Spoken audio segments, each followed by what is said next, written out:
permanece. Me voy a ubicar esta mañana en el lema que se tiene a nivel nacional, que es permanece, ¿correcto?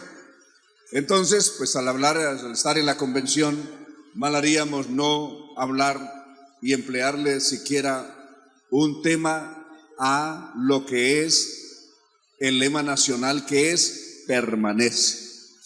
Y nos vamos al pasaje escogido por el honorable consistorio para esto, que es el capítulo 15 del Evangelio según San Juan. Y vamos a ubicarnos vamos a leer por lo menos los primeros 7 versos, los primeros 7 versículos.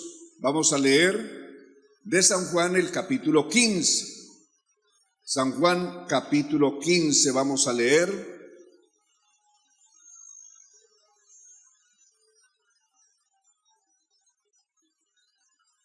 Reina Valera contemporánea es la versión.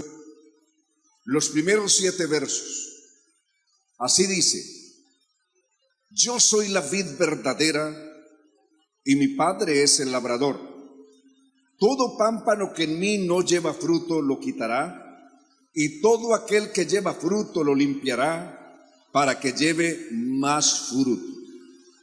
Ustedes ya están limpios por la palabra que les he hablado. Permanezcan en mí y yo en ustedes. Así como el pámpano no puede llevar fruto por sí mismo si no permanece en la vid, así tampoco ustedes si no permanecen en mí. Luego el 5 dice: yo soy la vid y ustedes los pámpanos. El que permanece en mí y yo en él, éste lleva mucho fruto, porque separados de mí ustedes nada pueden hacer. El que no permanece en mí será desechado como pámpano y se secará y será recogido y arrojado al fuego y allí arderá.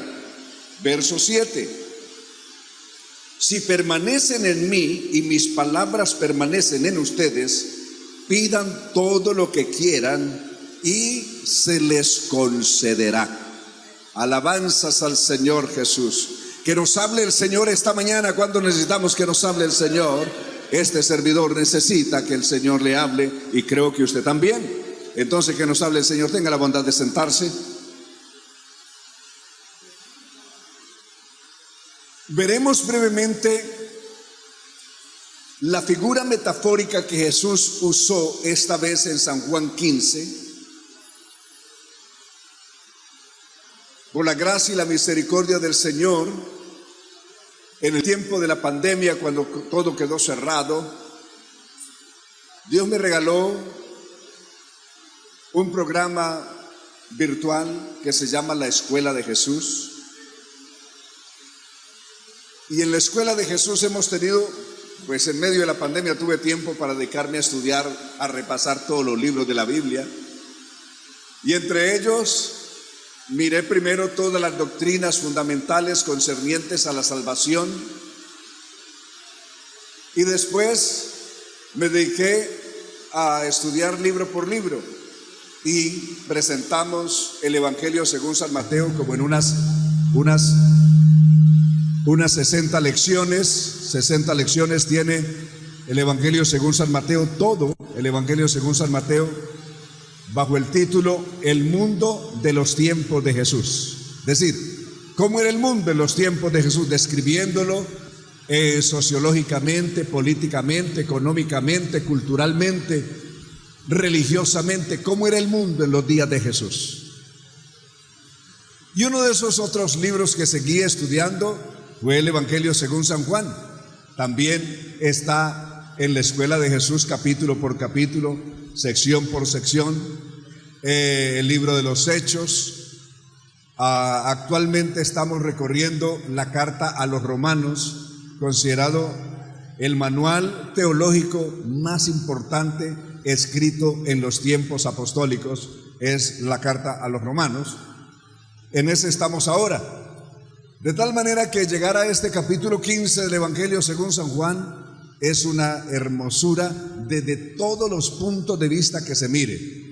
Si lo miramos desde el punto de vista de la literatura, Decir, simplemente como un tratado de literatura o literato, es un tremendo trabajo. Y si lo miramos teológicamente es extraordinario. Y si lo miramos lo que significa, lo que representa para la relación nuestra con el Señor, sí que mucho más. Entonces, este capítulo 15 nos va a usar Jesús en su lenguaje metafórico figurado, va a usar una alegoría. No usa una parábola, él usa una alegoría para ilustrar esto.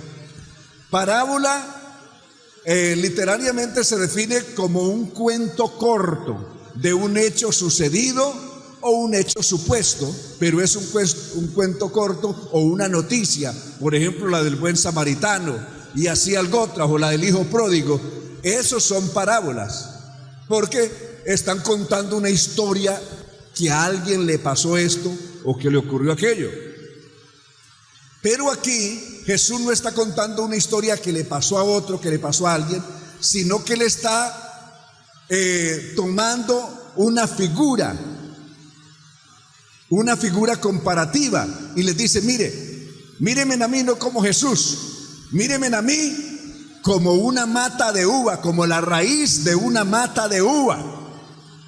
Entonces ese lenguaje figurado es una alegoría que Jesús está usando. Y lo importante que él comienza diciendo aquí, él dijo, yo soy la vid verdadera. ¿Cómo comienza el capítulo? Definiendo, Jesús dijo, en los tantos yo soy, hay 12 yo soy en el Evangelio según San Juan. Jesús usó 12 veces la palabra yo soy, y una de esas yo soy es esta: yo soy la vid verdadera. Cuando Jesús habló de la vid verdadera, si hay una vid verdadera es porque hay una vid que no es verdadera, ¿correcto? Porque no tendría sentido decir soy la vid verdadera o esto es verdadero si no hubiera lo contrario, si no hubiera lo opuesto. Entonces, si Jesús dijo que es la vid verdadera, es porque hay una vid que no es verdadera o unas vides que no son verdaderas, ¿correcto? Y les voy a mencionar 3 vides. Aunque les vamos a proyectar ahora 2 vides, les hablaré de 3. Les hablaré de una vid que es venenosa, peligrosa, destructiva, que quien la comience es como si se inoculase el veneno de la serpiente más venenosa que existiera. Esa vid la mencionó Moisés y la llamó la vid de Sodoma, Deuteronomio 32:32. Note, Deuteronomio 32:32, Jesús habló de una vid terriblemente venenosa, y esa vid, dijo Moisés hablándole al pueblo,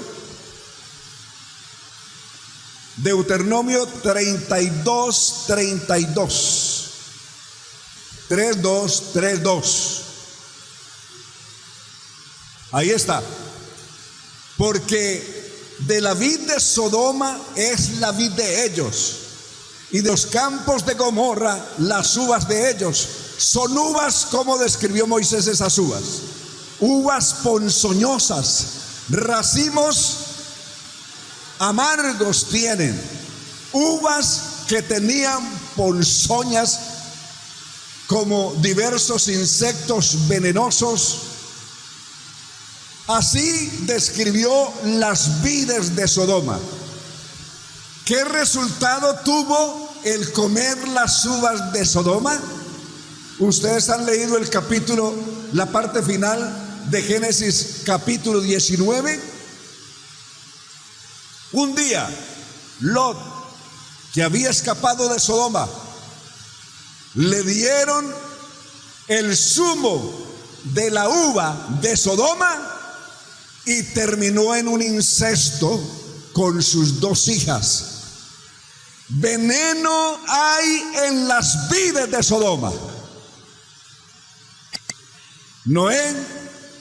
Lot y sus hijas fueron testigos del terrible veneno que tienen las vides o las uvas de Sodoma. Pero hay otras 2 vides que les voy a describir. Existe una vid silvestre contrario a la vid de la que Jesús está hablando.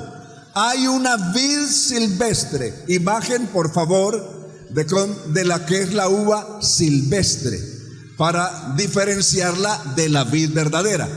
Esta es la imagen de una vid silvestre, esa que está ahí. ¿Tenemos otra imagen? Otra imagen de otra vid silvestre, es decir, ahí está.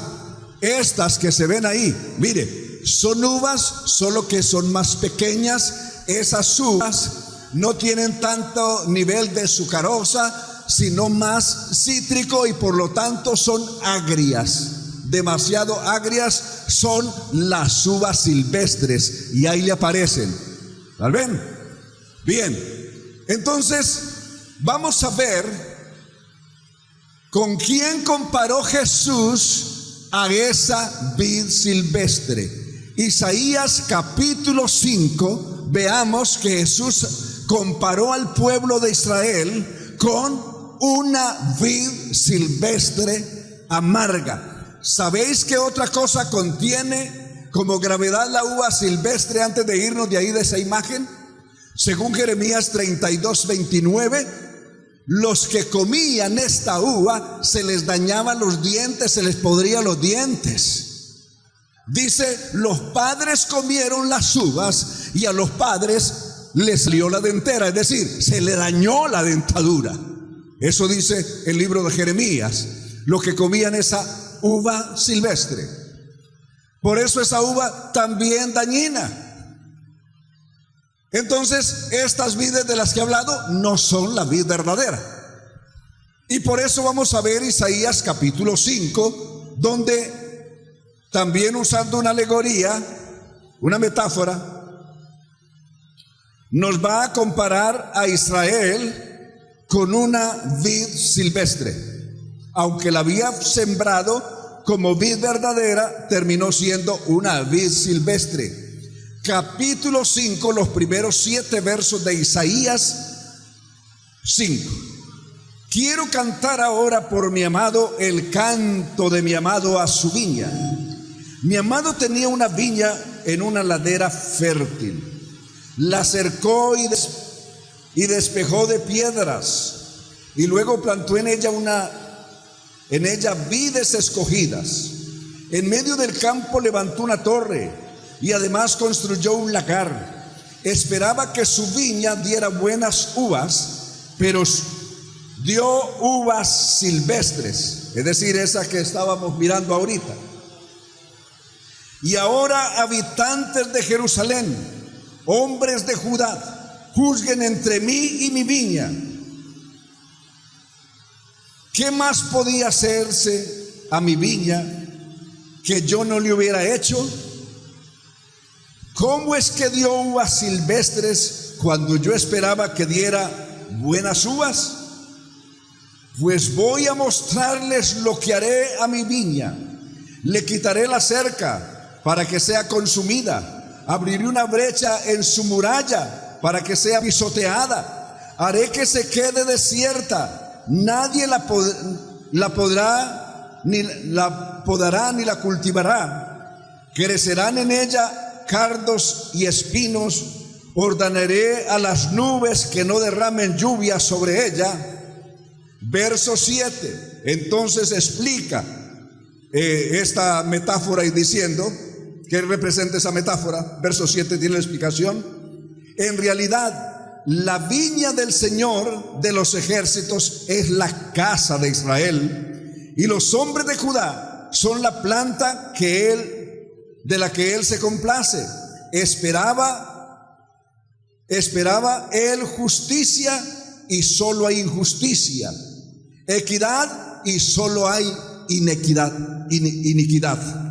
Entonces, La metáfora sirvió para ilustrar que la vid del Señor en el Antiguo Testamento era Israel, el pueblo de Israel. Pero aunque el Señor había sembrado una vid legítima, buena, cuando salió el fruto, no dio el fruto que se esperaba. Dio un fruto de uva silvestre, que es amargo y que es dañino, que es nocivo. Por ejemplo, el Señor dice, esa viña es la casa de Israel. Yo esperaba de esa viña, yo esperaba que hiciese justicia, y en lugar de justicia hizo injusticia. En lugar de equidad hizo iniquidad. Por lo tanto, le voy a abrir una brecha en su muralla, que es lo que hicieron los babilonios cuando vinieron en el año 605 a.C. Rompieron la muralla y por ahí entraron las tropas de Nabucodonosor y masacraron al pueblo como quisieron, y después se llevaron a los que quisieron llevarse en cautivos, en fin. Y el Señor está diciendo, ¿por qué hizo eso? Después de que la cuidó, la protegió, pero como no dio el fruto que el Señor esperaba, dijo, voy a dejar que sus enemigos entonces vengan y la pisoteen, la destruyan o se la lleven cautiva. Que eso fue lo que ocurrió exactamente. Esas vides, la vid de Sodoma y esta vid de Isaías capítulo 5, desde luego no son la vid verdadera de la que habló Jesús. ¿Correcto? Por eso, cuando Él dice, yo soy la vid verdadera, es porque se está comparando con otras. Está haciendo una comparación. Lo que decían los viejos es un parangón con algo, con alguien. ¿Correcto? Ahora, entonces, si nos ubicamos en San Juan capítulo 15, Él dice, ahora la vid no es la vid de Sodoma la que comió Lot y sus hijas, ni es la de Isaías capítulo 5, que salió dando uvas silvestres. Yo soy la vid verdadera. Ahora Él dice, no es Israel, no es este pueblo, no es esta nación la vid verdadera. Yo mismo soy la vid verdadera, dijo Jesús. Alabanzas a Dios. Él mismo se presentó como la verdadera vid. Y mi Padre es el labrador. ¿Quién es el agricultor, el cosechero, el que siembra la vid? Es el Padre celestial. Es decir, en la condición, Jesús en su divinidad es el agricultor. Alabanzas a Dios. Y en su humanidad es la vid. Alabanzas a Dios. Y luego los gajos. Veamos la vid, ya está ahí, la vid verdadera. Entonces hacemos la comparación. Ahí está la imagen. ¿Ven lo que es una vid verdadera? ¿Ven el fruto que es distinto? La uva es más grande, es más copiosa, es más bonita. Alabanzas a Dios, es más brillante, es más atractiva. Alabanzas a Dios. Alabanzas a Dios. Siempre lo de Cristo es superior a lo demás. Alabanzas a Dios. Por atractivas y vistosas que sean las uvas de Sodoma, las de Cristo son mejor. Por atractivas que sean las uvas del diablo, las frutas que ofrece el diablo, las de Cristo son mucho mejor. Aleluya. Alabanzas al Señor. Ahora, yo soy la vid verdadera, dijo Jesús, y mi Padre es el labrador. Los pámpanos, ¿qué son? Los sarmientos, dijo una versión antigua. Los gajos. Correcto. Los gajos. ¿Dónde se dan las uvas? No se dan. Generalmente hay algunas vides que salen racimos hasta en su raíz, pero normalmente de manera natural salen en los gajos. Como se puede ver ahí. Es en las ramas donde salen los gajos de uva. Alguna vez estando en Francia, me invitaron a visitar un pueblito que queda en la campiña francesa, un pequeño pueblo muy antiguo, por allá más de 2000 años antes de Cristo fue fundado este pueblo. Es un pueblo para Francia muy famoso. Allí se hicieron unas películas en el pasado. Por ejemplo, la Pantera Rosa, donde se filmó por primera vez la famosa película esa de la Pantera Rosa, fue allá, en ese pueblito. Y allá también se hizo otra película que es la del Flaco y el Gordo, en ese pueblito, película francesa, de origen francés. Y me llamó la atención al llegar a ese pueblito. Es un pueblo cuyas muros son piedra, como les mostraba anoche de Cafarnaúm. Y todas las casitas son unifamiliares, y al ser unifamiliares tienen unos balcones grandes, y me llamó la atención, en toda casa mínimo hay una mata de uva. Es decir, lo que embellece la fachada de esas casitas es una impresionante mata de uva, que los racimos cuelgan de los balcones de las casas ahí, y son naturales, es decir, no es artificial, es la mata de uva, y la usan como enredadera en sus balcones. Es la enredadera que embellece sus fachadas, y los racimos ahí colgando de uva. Me pareció hermoso ese pueblo, llegar y uno ver esos racimos de uva colgando de los balcones.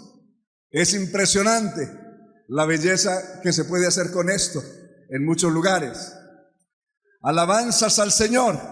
Entonces dijimos que los sarmientos, los pámpanos son los gajos, correcto, donde nacen los racimos.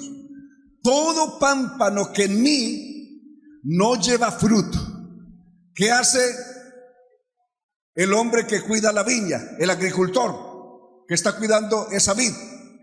Hay un gajo, que todos los gajos tienen racimo, pero hay un gajo que no tiene nada, que no tiene fruto. Pues le está robando la savia a los otros que sí están dando fruto, ¿correcto? Entonces, ¿qué hace? Lo corta, le trae la podadora y lo corta y lo echa a un lado para que se seque, y cuando está seco lo llevan y lo queman. Eso es lo que hacen normalmente con eso, ¿correcto? Pero todo pámpano, es decir, toda rama de esas que en mí lleva fruto, ¿qué hace? Lo limpia, que no tenga hormigas, que no tenga insectos, que no tenga nada que lo moleste, que no tenga otras plantas parasitarias, sino que se las arranca.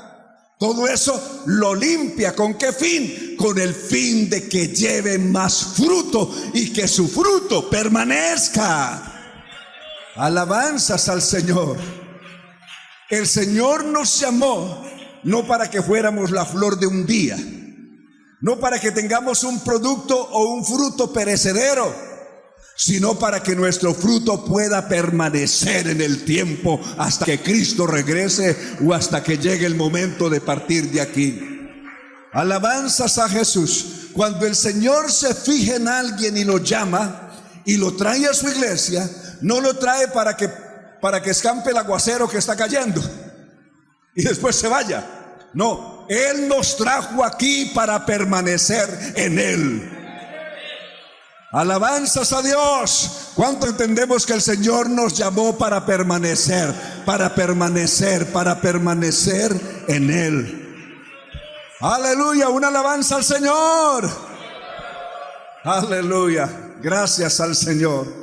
Entonces toda aquella rama que da fruto, el Señor la limpia, la cuida, la protege. Aleluya, para que lleve fruto y su fruto permanezca, su fruto sea bueno. Alabanzas a Dios, su fruto sea bueno en la iglesia, sea bueno allá en el hogar, el fruto del Espíritu Santo sea una realidad allá en el hogar, allá en el trabajo, allá en la universidad, allá en el colegio, donde quiera esté, el fruto del Espíritu Santo sea palpable en su vida. ¿Cuál es el fruto que debe dar? ¿Cuál es el fruto? Ahí está Gálatas capítulo 5 verso 22. ¿Cuál es el fruto? y su fruto permanezca, que su fruto sea bueno y su fruto permanezca. ¿Cuál es? ¿Cuál es el fruto del Espíritu? El fruto del Espíritu es amor, es gozo, es paz, es paciencia, es bondad, es benignidad, es fe, es mansedumbre, es templanza o dominio propio. Contra tales cosas no hay ley. Ese es el fruto que debemos de dar todos los días. Alabanzas a Dios, alabanzas a Dios. El que no da ese fruto, pues el Señor termina rechazándolo. Aleluya. Entonces, el verso 23. Ahí están el complemento de todo lo que es el fruto. Y el último verso, ¿qué dice el último verso? Porque los que son de Cristo, alabanzas a Dios, es decir, todas las ramas de San Juan 15 pertenecen a una sola raíz que se llama Jesucristo. Y están conectados a esa raíz. Todos nosotros tenemos que estar conectados con Cristo para dar fruto. Y cuando estamos conectados con Él, entonces somos de Cristo. Y los que son de Cristo, ¿qué han hecho?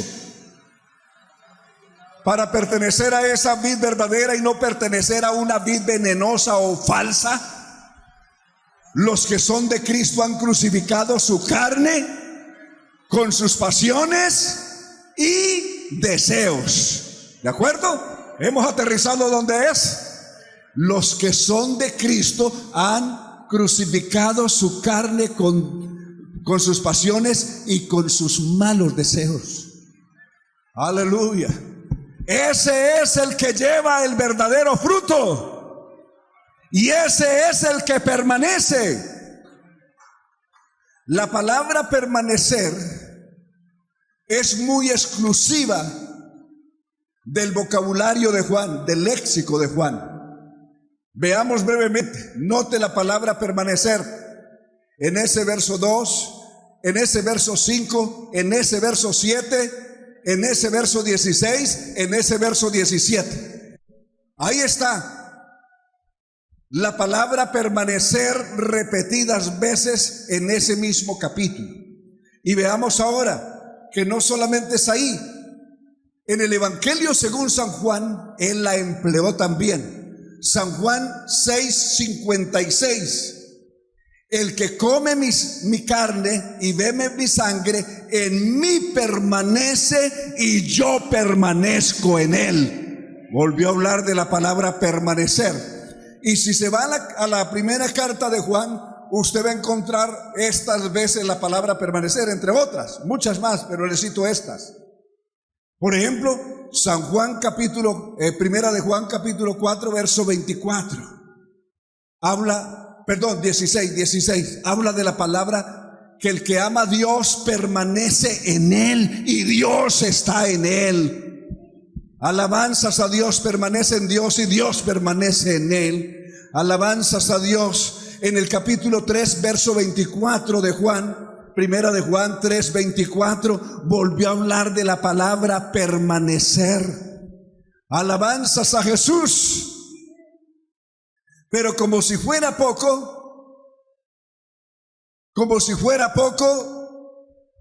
pero me parece muy lindo ese versículo. Antes de pasarlo, leámoslo. El que guarda, no dejémoslo, eso. El verso 24, 3:24, donde estábamos. El que guarda sus mandamientos, ¿qué hace? Permanece en Dios y Dios en él. Y en eso sabemos que Él permanece en nosotros. ¿Por qué lo sabemos? Porque nos ha dado de su Espíritu. Alabanzas a Dios, ahí tenemos la certeza, la seguridad. Alabanzas a Dios. Pero como estamos en este lenguaje propio de Juan, Entonces nos ubicamos en el capítulo 2, verso 14, primera de Juan 2:14, y veamos aquí el centro, lo que representa permanecer en Él y lo que significa el no permanecer en Él. Aquí se hace la diferencia. ¿Quién permanece en Él y quién de verdad no permanece en Él, aunque se crea? Hay unas predicaciones mías que se dice, estaba descarriado y no me daba cuenta. Uno de los temas que he presentado por IPU Bello Central es el tema, estaba descarriado y yo no lo sabía. No sé. Hay mucha gente que está descarriada y no sabe que está descarriada, y ellos creen que son legítimos cristianos y resulta que están descarriados y no se han dado cuenta. Aquí está la prueba. Observe: os he escrito a vosotros, padres, porque habéis conocido al que es desde el principio. Os he escrito a vosotros, jóvenes, porque sois fuertes, y la palabra de Dios, ¿qué hace? Vuelve la palabra a permanecer. Permanece en vosotros, y habéis vencido al maligno. Toda persona, todo hermano, donde la palabra de Cristo permanece en su corazón, venga la prueba, venga la tentación, venga la dificultad, venga la tormenta más grande, Él permanece, porque esa palabra de Dios está en Él. Alabanzas a Dios. Esa palabra de Dios está en Él. Aleluya. Gracias a Dios. Y el verso 15. No améis al mundo. Si no quiere tener problemas que lo saquen de Cristo y lo desvíen de la realidad de su relación con Dios, dice: no améis al mundo ni las cosas que están en el mundo. ¿Por qué? Si alguno ama al mundo, ¿qué pasa? El amor del Padre, tristemente el amor de Dios no está en él. Alabanzas a Dios. Queda como aquel pámpano que la savia de su vid, de su raíz, no le llega, y entonces se seca. Claro, el amor del Padre no está en él. Verso 16. Porque todo lo que hay en el mundo, lo va a resumir en tres hechos, todo lo que hay en el mundo. Lo que hay en el mundo se resume en tres cosas. Uno, los deseos de la carne. Los deseos de la carne. Aleluya. Los problemas del placer, la búsqueda de placer. En el domingo pasado el tema fue los peligros del placer. Los peligros del placer en IPU Bello Central. Y ahí hablo de todo eso, basados en Eclesiastés capítulo 2. Los deseos de los ojos y la vanagloria de la vida, eso no proviene del Padre, eso proviene del mundo. Y el verso 17, ¿y qué pasa?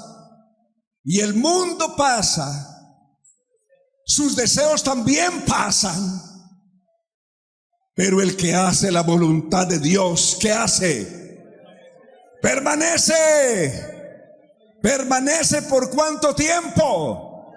Permanece para siempre. El que permanece en mí y yo en él, este lleva mucho fruto. Por lo tanto, dijo el Señor, permaneced en mí, porque separados de mí nada podéis hacer. Alabanzas al Señor. ¿Listos? Entonces hemos visto el por qué Cristo se compara con la vid en esta metáfora de San Juan 15. Ahora, todo el centro del asunto está en su palabra. Observe, todo esto lo dijo Jesús para hablarnos de lo trascendental, de lo importante que es que permanezcamos en su palabra. ¿Qué hace? Es decir, hablemos 5 o 6 cosas que hace Dios en nuestra vida a través de su palabra. En primer lugar, a través de su palabra es que Dios nos ha dado fe. La fe verdadera no viene por la creencia en los mitos ni en los fantasmas. ni en diablos, ni en demonios, ni en brujas, ni en el horóscopo. La verdadera fe viene por el oír la palabra de Dios. Romanos 10:17. Gálatas capítulo 3 verso 2. El Espíritu Santo se recibe por el oír la palabra de Dios con fe. Alabanzas a Jesús. Entonces mire lo que se recibe por la fe. Al oír la palabra se recibe fe, porque la fe es por el oír. Y esa fe es indispensable para la relación nuestra con Dios. Sin esa fe que da Dios, no hay cómo tener una relación estable con Dios. Por eso Hebreos 11:6 dice: es necesario que el que se acerca a Dios crea que le hay y que es galardonador de los que le buscan, porque sin fe, ¿qué es? ¿Difícil o imposible? Es imposible agradar a Dios. Entonces, lo primero que el Señor nos da por su palabra es fe. Fe verdadera, ¿correcto? Veamos qué es lo segundo que el Señor nos da. Por su palabra, el Señor nos da limpieza. 15:3 de San Juan, donde estábamos. 15:3. Ya vosotros estáis limpios por la palabra que os he hablado. Permaneced en mí. Alabanzas a Dios. Entonces lo segundo que el Señor hace después de darnos fe es limpiarnos. Usa su palabra para limpiarnos de toda esa asquerosidad pasada que tenía nuestra vida. Alabanzas a Dios.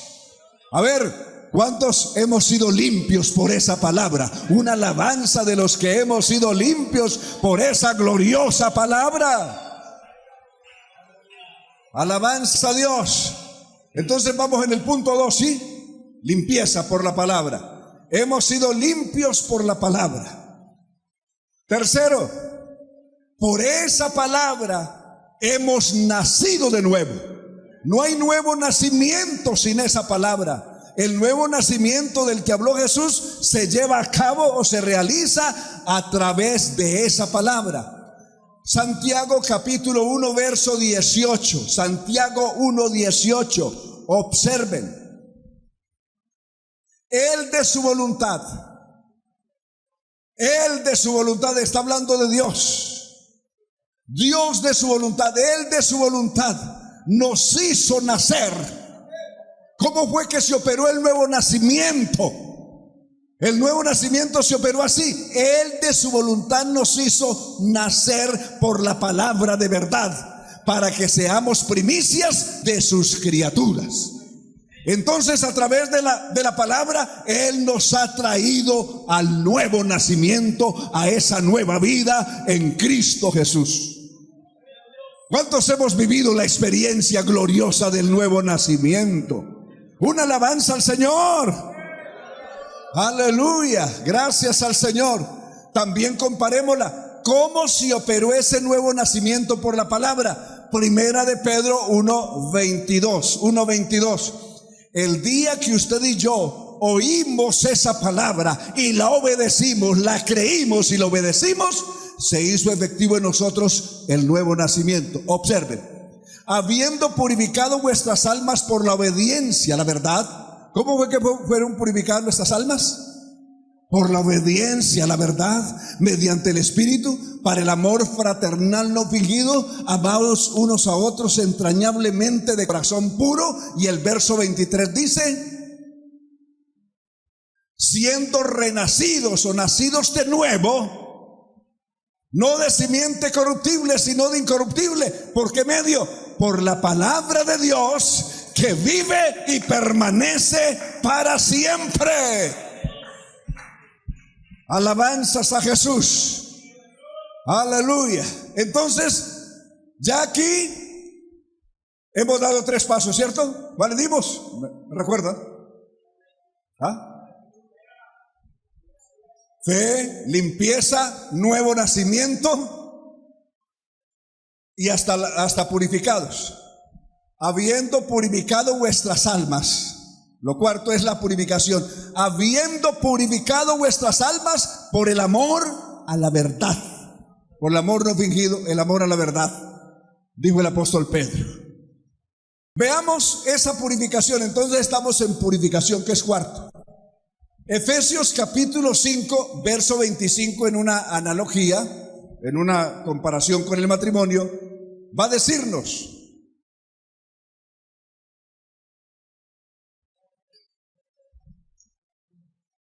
¿qué va a decir aquí? Efesios 5:25. Maridos, amad de vuestras mujeres, así como Cristo amó a la iglesia y se entregó a sí mismo por ella. ¿Para qué? Para santificarla, habiéndola ¿qué?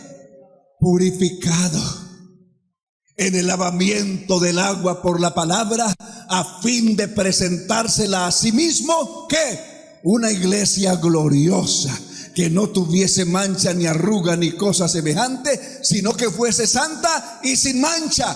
Esa purificación se logró ¿por qué medio? Por la palabra. Mira todo lo que el Señor hace por su palabra, habiéndola purificado en el lavamiento del agua por la palabra. Alabanzas a Dios. ¿Cuántos hemos sido purificados por esa gloriosa palabra? Quinto, ¿estamos en el cuarto? Quinto, la santificación. Ay, hermano, es que yo quisiera ser santo, pero no puedo.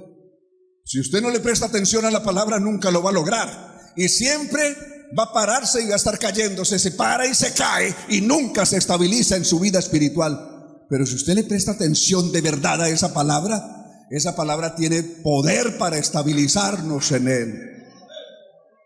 Lo dijo Jesús. San Juan 17:17, observe. ¿Qué dijo Jesús en San Juan 17:17? Santifícalos. ¿Santifícalos en qué? Santifícalos en tu verdad. Tu palabra es la verdad. Señor, ¿y cuál es la verdad de que yo quisiera creer, pero no sé cuál es la verdad en medio de millones de religiones? Mire, la palabra de Cristo es la verdad a la que usted tiene que prestar atención. Alabanzas a Jesús. Y cuando usted le presta atención, la cree, la obedece, esa misma palabra tiene poder para santificarlo. Lo dijo Jesús más, verso 19, ahí en el mismo capítulo, el verso 19, observe. Y por ellos yo me santifico a mí mismo, para que también ellos sean santificados. ¿En qué somos santificados?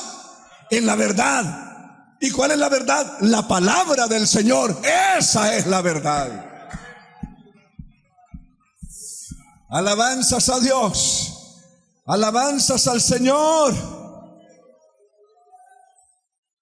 ¿Quieren una más? ¿A dónde estamos? ¿Ah? En el sexto.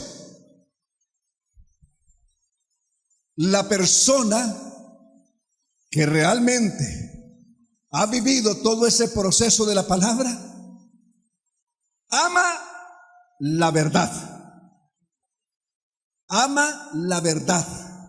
Y la persona que ama la verdad no se mueve. Y los que no aman la verdad serán rechazados eternamente por el Señor Jesús. ¿Sabía usted que las personas que no obedecen la verdad están condenados a ser rechazados eternamente por el Señor? Están condenados a ser los adoradores, los que le van a rendir culto y los que le van a servir de coro y de grupo de alabanza al anticristo. Todos los que, conociendo la verdad, no la aman, le van a servir al diablo y al hombre de pecado cuando aparezca. ¿Lo quiere ver? Y no hay salvación para ellos. Segunda de Tesalonicenses capítulo 2, verso 8. Aquí llegamos a mi terreno, a escatología, donde por la gracia de Dios llevo más de 40 años trabajando en este tema. Observe. Entonces se manifestará ¿quién? Aquel inicuo, a quien el Señor matará con el espíritu de su boca y destruirá con el resplandor de su venida. ¿Qué hará ese inicuo en el mundo y para quién vendrá?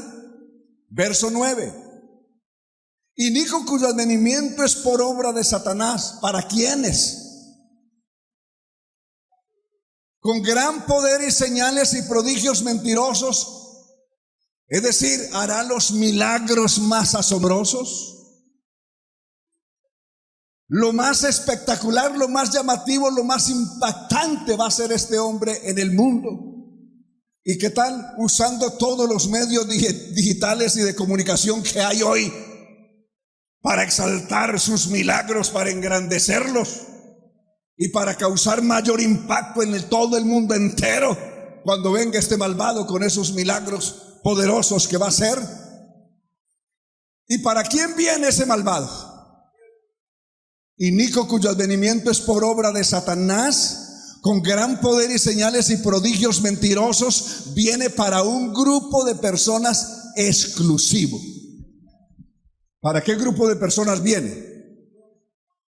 Verso 10. Y con todo engaño de iniquidad, ¿para quiénes? Para los que se pierden. Oiga, pero ¿por qué se pierden? Ay, hermano, ¿será que si yo me quedo en la gran tribulación me salvo, así me corten la cabeza? No se ponga a hacerse esas ilusiones vagas que no tienen ningún valor ni respaldo de Dios. Aleluya. Alabanzas a Dios. No alimente su alma con esas fantasías, que eso no es sino eso, solo una fantasía. Si usted no puede ser fiel ahora, que tiene a Jesucristo a su lado, que tiene esa palabra de Dios que lo purifica, que lo santifica, dígame cuando ya no haya eso, sino que lo que usted vea sean milagros y palabra del diablo por todas partes. Aleluya. Con todo engaño de iniquidad para los que se pierden. ¿Y por qué se pierden? ¿Por qué? Por cuanto no recibieron el amor a la verdad para ser salvos. ¿Y cuál es la verdad? La palabra de Cristo es la verdad. Cristo mismo es la verdad. Cristo mismo y su palabra son la verdad. Si usted no es capaz de amar a Cristo ahora, ¿cómo lo amará cuando este mundo esté gobernado por el diablo? Aleluya. Aleluya. ¿Por qué se va a perder el mundo? Por no amar la verdad. Aleluya. Y una persona conociendo la verdad y que no la ame. Aleluya. Y sigue diciendo el verso 11. El verso 11. Por esto Dios les envía un poder engañoso. ¿A quiénes? Para que crean a la mentira. ¿Quiénes? ¿Quiénes? Verso 12. A fin de que sean condenados todos los ¿quiénes? Los que no creyeron a la verdad, es decir, conocieron la verdad, probaron, saborearon la verdad, pero no la quisieron obedecer, sino que más bien se complacieron en sus pecados, en los deseos de su malvada carne, en eso se complacieron, y por lo tanto serán condenados todos. ¿Algunos o todos? Entonces dígame, para una persona que ha conocido la verdad, ¿hay salvación después de que Cristo recoja su iglesia? No hay salvación. No alimente su alma con ceniza que no es verdad. Nuestro tiempo es ahora. Iglesia, nuestro tiempo es hoy. ¿Estamos ahí o no? Iglesia, ¿cuándo sabemos que nuestro tiempo es ahora?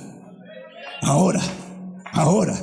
Este es nuestro tiempo, este es nuestro tiempo, este es nuestro tiempo. Una alabanza al Señor de los que sabemos esto.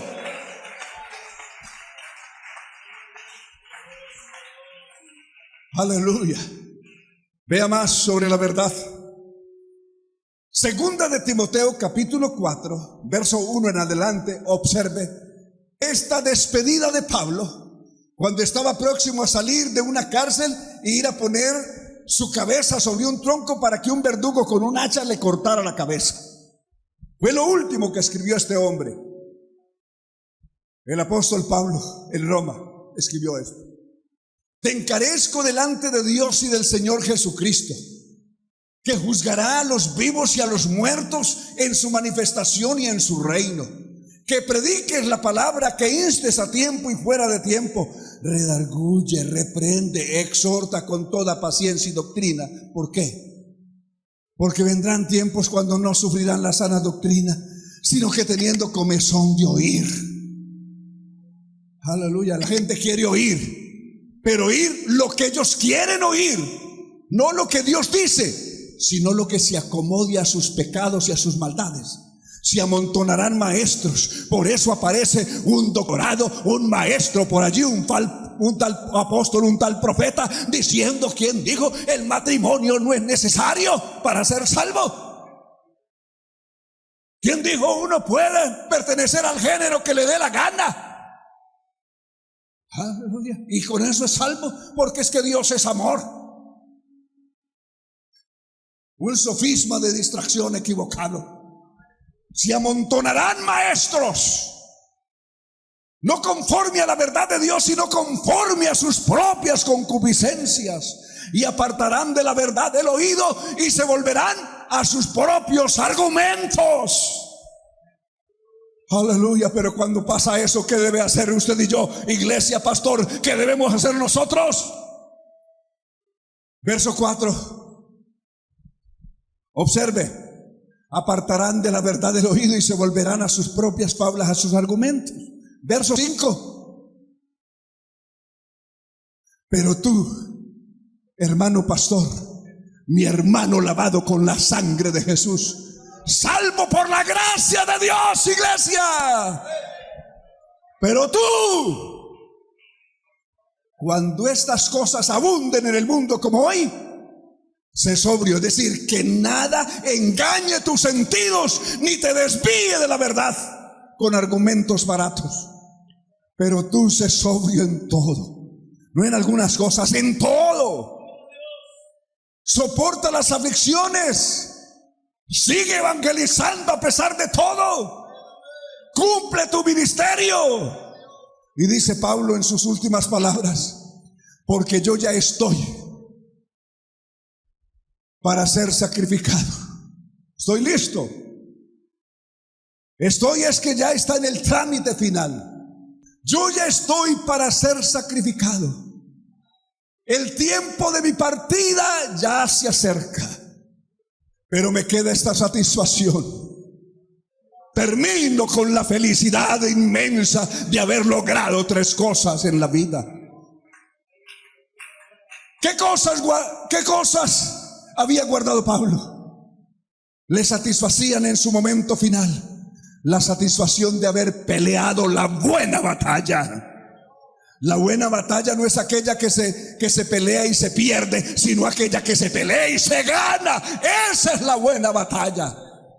No es la buena batalla alguna batalla que uno dio por unos años y luego se dejó vencer. No, que peleó la buena batalla de principio a fin, permaneciendo en Cristo. Alabanzas a Dios. Número 2, había acabado la carrera. ¿A quién premian en las grandes competencias de ciclismo, atletismo? ¿A los que corren un cuanto tramo y luego se retiran de la carrera o se desmayan? ¿O a los que terminan victoriosos? Alabanzas a Dios. No los que terminan rezagados tampoco. Aleluya. Muchos son los que corren en el estadio, 1 Corintios 9, pero uno solo se lleva el premio. ¿Cuál? El que gana, el que cruza la raya victorioso. Alabanzas a Dios. Usted y yo fuimos llamados para terminar victoriosos en Cristo. He acabado la carrera. ¿Y qué más había hecho? Lo más importante de todo, ¿cuál? De las 3 cosas, lo más importante: he guardado la fe. He guardado la fe. El diablo me la quiso quitar más de una vez. El diablo me la quiso nublar, arruinar, destruir más de una vez, pero la he guardado. Aleluya. ¿Cuántos hemos guardado la verdadera fe que nos dio el Señor un día por su palabra? He guardado la fe. He guardado la fe. Por lo demás, me está guardada la corona de justicia. ¿Cuál es la corona de justicia? Aquella el cual me dará, el justo juez me dará en aquel día. Pero observe, esa corona de justicia no es exclusiva para Pablo. No es exclusiva para Pablo, sino ¿para quiénes? ¿Para cuántos más? Para todos los que aman su venida. Para todos los que aman su venida. ¿Cuántos amamos la venida del Señor? ¿Cuánto la estamos esperando? Todo aquel que ama la venida del Señor se abstiene de todo, se aparta de todo lo que tenga que apartarse, porque es que está a la espera del Señor. Aleluya. ¿Qué hace usted cuando tiene un viaje, por ejemplo, que usted va a viajar a España, va a viajar a Estados Unidos, va a viajar a Japón, va a viajar a cualquier lado del mundo? Usted deja para empacar la maleta cuando ya el reloj le está marcando que es la hora de estar en el aeropuerto, o alista todo con tiempo. ¿Qué tal que usted llegue a inmigración y dice: había que sacar visa, había que traer pasaporte? Yo no sabía que había que traer pasaporte. No, el que está esperando un viaje alista todo, sus papeles en regla, sus documentos en regla, alabanzas a Dios, las cosas que va a llevar, toda en orden. Aleluya. Estamos esperando el más grande viaje de la historia. ¿Cuánto estamos a la espera del más grande viaje de la historia? El más hermoso viaje de la historia nos espera. Aleluya. ¿Será que tenemos que tener todas las cosas en orden? ¡En orden, iglesia! Aleluya. Y si no, lea a Jesús en San Lucas 12:35. Estad preparados, porque no sabéis el día ni la hora en que ha de venir el Hijo del Hombre. Estén preparados. ¿Cuántos lo estamos esperando? ¿Cuántos amamos su venida? ¿Cuántos amamos su regreso? ¿Cuántos amamos su verdad?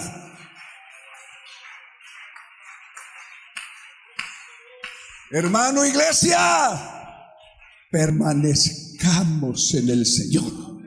Permanece. Aleluya. ¿Por qué no se mira a su compañero que está ahí en su misma línea de silla y le dice: hermano, permanezcamos? A ver, dígale. A ver. Y si está en la otra hilera, pues voltee y dele una miradita y dice: por favor, hermano, permanece. Pastor, permanece. Pastor, permanece.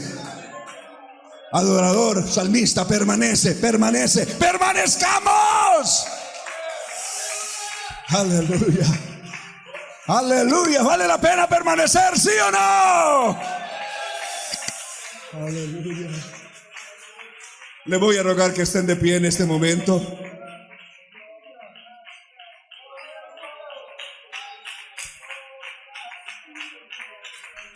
Aleluya. No vamos a desmayar. Más de una vez el diablo nos ha invitado a bajar la guardia, a bajar los brazos, a dejarnos caer, pero no 1000 veces no. En el nombre de Jesús vamos a lograrlo. Vamos a llegar al final. No nos vamos a quedar arruinados y avergonzados en este mundo después de que Cristo nos salvó. ¡Nos vamos con Él! Iglesia, nos vamos con Él. Nos vamos con Él. Lo estamos esperando. Aleluya. Suelta lo que tengas que soltar y echa mano de la vida eterna. Si en algún momento has agarrado cosas del mundo, suelta eso. En el nombre de Jesús, lo que hayas agarrado del mundo, suéltalo. y solo echa mano de la vida eterna, como Pablo le dijo a Timoteo, echa mano de la vida eterna, de eso sí. Aleluya, aleluya, aleluya. Y si te faltan fuerzas para terminar el recorrido, aquí está el que da fuerzas. ¿A quiénes? Al cansado. ¿Y a quién más? Al que no tiene ningunas. Él da esfuerzo al cansado y multiplica las fuerzas por 0 al que no tiene ninguna. Aquí está el Señor en esta mañana. ¿Cuánto necesita nuevas fuerzas en Cristo? Aleluya, aleluya. Aquí está el Señor para darse esas fuerzas y ese valor. El Señor no te llamó para ser destruido, para quedarte aquí avergonzado, para recorrer solamente un pedazo del camino y luego perderte. El Señor te llamó a ti y me llamó a mí para terminar el recorrido victoriosos. A ver, ¿cuántos victoriosos hay aquí? ¿Cuántos victoriosos hay aquí? Y si alguno no necesita renovar sus fuerzas en Cristo Jesús, aquí está aquel que describió el salmista en el Salmo 92. Él es el que me unge con aceite fresco y tendré fuerzas como las del búfalo. Aleluya. Alabanzas a Dios. ¿Cuánto necesitan esas fuerzas renovadas de las que habló el salmista en este salmo? Si usted quiere venir aquí, pues hágalo por favor un momento. Mientras oramos, dígale: Señor, necesito fuerzas para terminar el recorrido. No me voy a dejar vencer por nada, no voy a retroceder jamás. El Señor no nos trajo para volver atrás, nos trajo para permanecer. Aleluya. El día que el Señor nos salvó, ese día nos destruyó la reversa. En la Escritura de los Hebreos dice: nosotros no pertenecemos a aquellos que retroceden. Nosotros pertenecemos a los que no retroceden, para preservación de nuestra salvación y de nuestra alma. Aleluya. Alabanzas al Señor. Aleluya. Alaba al Señor, comienza a adorarlo, comienza a exaltarlo. Mira por tantas cosas has pasado, mira por cuántas pruebas has pasado y el Señor ha estado ahí. Mira cuántas enfermedades han llegado a golpear la puerta, a arruinarte, y el Señor te ha sacado airoso, victorioso. ¿Cuántas veces el diablo ha tocado tu puerta para destruirte? Pero aquí estás. Cristo te ha guardado. Gracias sean dadas a Dios, que nos da la victoria ahora y hasta el fin en Cristo Jesús. Soberano Señor Jesús, invoco tu glorioso nombre en esta hora, Señor, llegando por la fe hasta el trono sublime de tu gracia, invocando tu poderoso nombre, Señor, a favor de cada uno de mis hermanos, a favor de cada uno de los integrantes de tu hermosa iglesia en Colombia, en el mundo y aquí en el departamento del Putumayo, Señor, y aquí en esta hermosa iglesia de La Hormiga, y en cada lugar de este lindo departamento, Dios. Guarda a mi hermano, guarda a mi hermana, concédele las fuerzas, el valor que necesita para terminar victorioso. Oh Señor, úngenos con aceite fresco y tendremos fuerzas como las del búfalo para llegar victoriosos hasta el final, en el nombre poderoso de Jesús.